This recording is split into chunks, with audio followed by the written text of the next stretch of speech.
I have an interesting relationship with the Yakuza series. Back when I was still in high school in late 2023, I binged Yakuza 0, Kiwami 1, and Kiwami 2 back to back to back. Then a certain game came out that I was waiting for since it was announced at Xbox Summer Game Fest in 2023 that is from my favorite video game series ever, and I totally forgot all about Yakuza. But earlier this year when I was on my spring break, I was scrolling through my backlog and Yakuza 3 and its successors were staring at me, so I said, screw it, why not? And here I am now, in the middle of binging the whole goddamn series. When I played Judgment, it was my second favorite Yakuza game at the time. I loved Yagami, his crew, and the combat, while only having one good style was phenomenal. Not to mention, one of the best video game stories I ever played through. So, I was uber excited to get into Lost Judgment, because I always heard stories about how Lost Judgment was spectacular, and it blows Judgment out of the water. But then I was told by a friend that I had to play Yakuza Like a Dragon before Lost Judgment, because it had major spoilers for the game. Was that statement true? Somewhat, but it doesn't really matter. So, finally getting into it, let's see how it fares compared to the rest of the Yakuza series. I will be judging this game based on its story, gameplay, side content, and the Kaito Files DLC. Each of these sections will get a score out of 5, and I'll tally them up to see the game's score out of 20. Is Lost Judgment as good as everyone says, or is it a letdown compared to its predecessor? Before we get started, make sure you like and subscribe so you'll be able to see what I think about Like a Dragon Gaiden after this. Now, let's get down to why Yagami's hanging out with high schoolers now?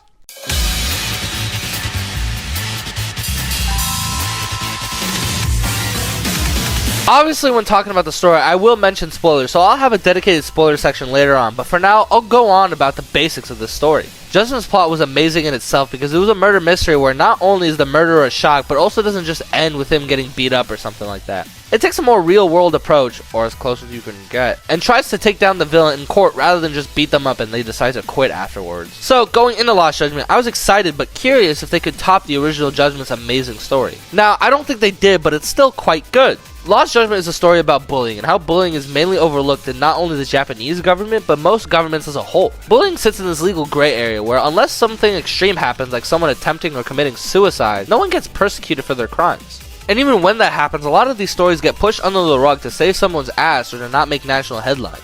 This is one of the first times a Yakuza game tackled a plot like this, because most of the time the plots of a Yakuza game are, Kiryu, the Tojo clan is in trouble, please save us!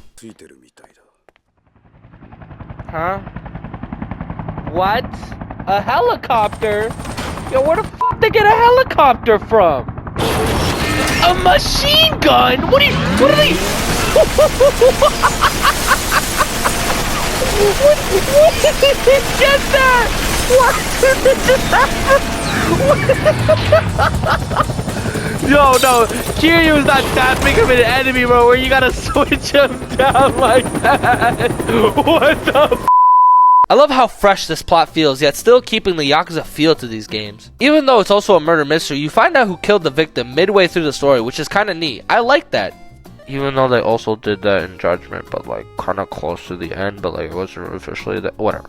Lost Judgment also mainly takes place in Ijincho, and I love Ijincho. I don't know if this is a hot take, but I vastly prefer Ijincho as a setting instead of Kamurocho. Ijincho feels more alive than Kamurocho, and there's just so much more to do not only in Yakuza 7, but also Lost Judgment. Now, to get into the negatives, I do think other than Yagami, the rest of the Judgment cast feels underbaked compared to Judgment. Characters like Kaito, disregarding the Kaito Files, Sugiura, Higashi, Sayori, and Hoshino feel less lively. For example, Sugiura used to be this complex character who worked with Yagami, the man who freed the guy who killed his sister, but now he's just a character who's snarky and helps out Yagami. I know it wouldn't really make sense to carry over that storyline in this game, but it's still kind of weird to see Sugiura like this, and I wish they did more with not only his character, but the rest of the cast. Another thing that bothers me about this game is definitely the pacing, specifically during the final stretch. The story started to drag on a bit after chapter 9, and it felt like I was just wandering around aimlessly without any idea of what was going to happen. For me personally, if a story doesn't have an end goal or give you a sense of what the ending might look like near the climax of the story, the pacing just falls off a cliff and I begin to wonder in my head, why am I playing and what am I doing? Is this even necessary? It kind of felt like that part of the story was just filler, but that's just my opinion. Now I'm going to talk about spoilers, so if you haven't finished Lost Judgment and want to continue this video on spoilers, skip to the timestamp on screen.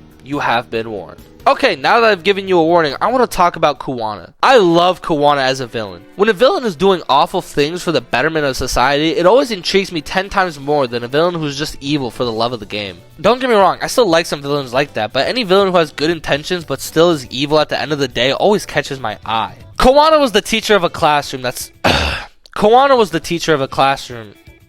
Kawana was the teacher of a classroom that was severely... Kawana was the teacher of a... Kawana was fucking me in the... Kawana was the teacher of a classroom that was severely bullying a kid who ended up attempting suicide and got put into a coma for 13 years. The severe guilt he had from this experience put him over the edge and made him decide that these bullies need vengeance, especially since bullies like Kawaii and Mikoshiba go unpunished and get to live the rest of their lives carefree. He's also a perfect parallel to Yagami, who wants to bring these people down the just way through court. Kawana makes an amazing point that sometimes the court is wrong and they either are corrupt and refuse to punish a man with status and power or punish the wrong person. Though courts can be corrupt and aren't always just, which makes Kawana a way better villain than Kurowai and the ADDC in Judgment, in my opinion. I know they serve different functions, where in Judgment it was a mass corporation that made these injustices rather than a court system or Kawana killing people, but I still find Kawana way more interesting as a villain. A villain I didn't like was Soma though. Soma felt like your generic evil Yakuza villain who kills anyone who gets in his way. I know the Yakuza series can be repetitive at times, but I feel like I've seen this type of character Soma is a million times. They did try to make him more interesting by saying he was a double agent, but like he wasn't even an interesting double agent. He didn't betray his men or anything, he just told them what to do what public security wanted them. Only crazy double agent thing that he did was kill Akatsu, but who cares about him, to be honest. Speaking of public security though, they barely feel like an imposing force at all. Like for example, the head of public security, Bondo, has like 20 minutes of screen time max, and it wasn't very meaningful other than manipulating Kusamoto to sell at Kawana, but he still ended up getting away. Other than Kawana, I thought Lost Judgment's villains and imposing threats were just meh at best to me. Okay, spoiler time over. Lost Judgment, while having one of my favorite villains in the Yakuza series, I still prefer Judgment's plot as a whole, with how Judgment just ended things more nicely and the characters in Judgment being more fleshed out. Overall, I give Lost Judgment's story a 3.5 out of 5. The story they made for this game was really good, but it has its flaws. But it's a Yakuza style game. Who cares about the story? It's all about how well Yagami can throw hands.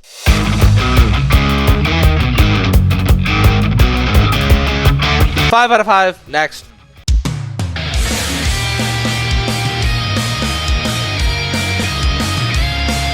Oh, I actually have to talk about the gameplay?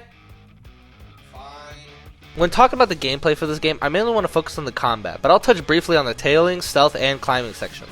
Tailing is better in this game. You could hide anywhere now, and it's much harder to get caught, but they're still kind of tedious. Stealth as well. Stealth in a video game, it kind of blows. It's bad, but it's not MJ and Spider-Man PS4 bad. And the climbing sections are a bit of a pace breaker, but they're not hard or annoying, so they're fine, I guess. Now to get into the big potato stuff, which is the combat. This combat is just so good, man. Like, it should not be theoretically possible to make the combat so smooth and fun to control. Yagami has 3 main fighting styles. 4th, you got some dough. And they're all so good to play. You have Crane, your speedy crowd clearing style. Tiger, your one-on-one style. Snake, your grappling and defensive style. And Boxer, which is just juggling the shit out of dudes. In this game though, you have these abilities called hidden arts, which give you short boosts to your combat. In Crane, if you dodge an attack, your attack speed feels like it damn near doubles. In Tiger, if you land a charged attack, your damage output increases. In Snake, if you parry an enemy, you get super armor, being unable to be knocked down. And in Boxer, you're able to charge up your EX gauge beautifully. But the best part is that you can keep these buffs when switching to another style. For example, let's say you love Boxer, but you want it to be faster, so you can dodge with Crane style to get the speed boost and switch to Boxer for super fast punches and hooks. It's so fun to mix and match these hidden arts while in combat, and makes every fight feel fresh. They also buffed the EX burst in this game. In Judgment, EX burst feels like you only did marginally better damage, but in Lost Judgment, you can do massive damage in EX burst, especially with Tiger's hidden art. The new heat actions are nice too, especially the one where if you get knocked down, you can immediately get back up with the heat action and do decent damage. Lost Judgment is easily the most fun I've ever had playing a Yakuza game, solely because of its combat. One minor nitpick is that with this amazing combat, you'd assume you'd have some sort of way to fight decently strong bosses. Whether you want a Coliseum or Hitman missions like in Yakuza 3 or the Kehin Gang in Judgment, but nope, you can't do any of that except fighting the Amon or some rich men walking the streets, but they aren't the easiest to spawn and they only have 2 health bars. I mean, you can do the gauntlet, but you have to fight under certain restrictions, which is kind of lame. All of that aside though, this combat is the best it's ever been in any Yakuza game before, and I now truly understand why everyone glazes this combat so much. 5 out of 5, let's keep it pushing.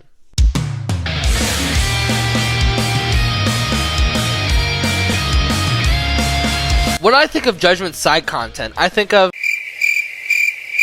So, how did Lost Judgment fix this? Well, Yagami started hanging out with high schoolers, of course. In Lost Judgment, you have your side cases and your fair share of minigames, but those are always generally good in Yakuza titles, so I feel like there isn't much to say other than they're really good like always. The main side content is the school stories, which I got really into for the most of them. Basically, there's this guy called the Professor, who's been doing some pretty bad stuff that the students themselves requested. And they're related to this gang called the Nihukehen gang, so Yagami, being a detective, has to go undercover in all these cliques to find out their relationship with the Professor, while also playing somewhat in-depth mini-games to progress the stories with these cliques. I finished, well, most of them, so I'll try to quickly rank each from worst to best. And last is the Casino school story because it's, well, just gambling. I didn't play much of it. You have your classic blackjack and poker, but that's about it. Next is the photography club, because you can actually finish it in 30 minutes tops, and the stealth mission caused me a lot of anger, and I got lost frequently. Next is the esports club, and it's also super easy to finish. It takes 30 minutes tops as well, and the fighting game part is pretty easy.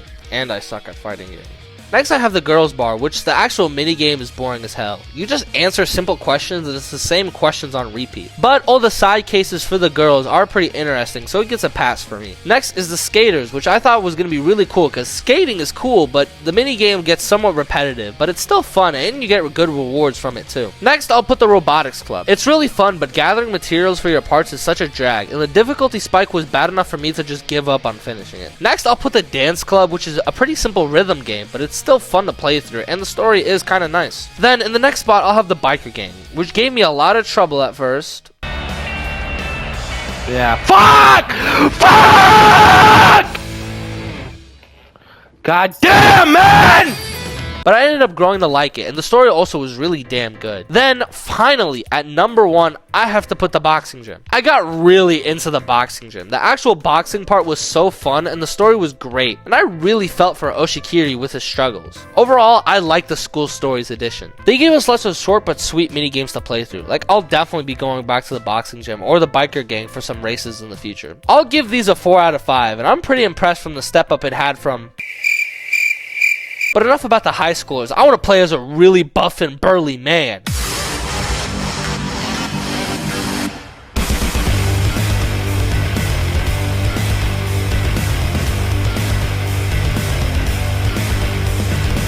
With Kiryu gone, I miss playing as a really strong, manly man, not this twink detective or this homeless guy. So I'm glad I get to fondle with Kaito in this game.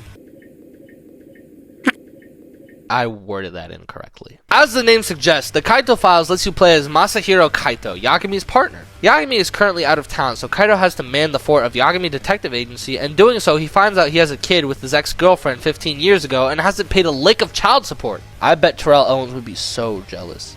You know, I just realized while recording, you can make this joke about a lot of NFL players. You go on this short journey to find his ex-girlfriend, who is presumably dead, until someone spotted her in Kamurocho, and you try to figure out why she faked her suicide. The Kaito Files, while short, is really fun, especially the combat. Kaito has 2 fighting styles, Bruiser, which is just Brawler but in the Dragon Engine, and Tank, which is just Beast in the Dragon Engine. Don't get it twisted though, these 2 styles in the Dragon Engine feel so good, and are so fun, especially the hidden art of Bruiser, where if you get a successful counterattack, your attack speed doubles. Another kind of weird thing they added was Kaito's primal senses, which make him smell and hear better, which is like, why? Like, they could have just gave Kaito the same tools Yagami has, but it's funny, so who cares? I love Kaito in this DLC. I didn't have a problem with his character before, but seeing a gentler and more in-depth version of him is great, and it's such a welcome addition to this game. Now, this being the Yakuza series' first DLC expansion is quite impressive how well they did, but making it $30 for something you can beat in a weekend is kind of an overpriced in my opinion. Thankfully, I waited for it to go on sale, and I was able to get all the DLC, including the boxing slot and other expansions for the school stories for $8, which I think is an amazing deal. I would say the Kaito Files are great, but I wouldn't recommend spending $30 on it, especially if you also want the boxing style and whatnot. Wait till it goes on sale, and then I think it's a phenomenal add-on. Overall though, I give the Kaito Files a 4 out of 5. It's not a 5 out of 5 only because you can't have a harem like Yagami in the base game. Putting all the scores together, you get a 16.5 out of 20, or an 8.3 out of 10 if you're too monkey brain to not understand scores that aren't out of 5 or 10. The villain was amazing, but other than him, the rest of the outside factors are just meh at best in my opinion. But with my review of Lost Judgment, thank you so much for watching. Make sure you like and subscribe because I have other reviews planned like a Dragon Gaiden or any other game I plan to play in the future. If you're interested in Pokemon, make sure you check out my video about ranking every single Pokemon game from worst to best. Thank you so much for watching, and have a great rest of your day.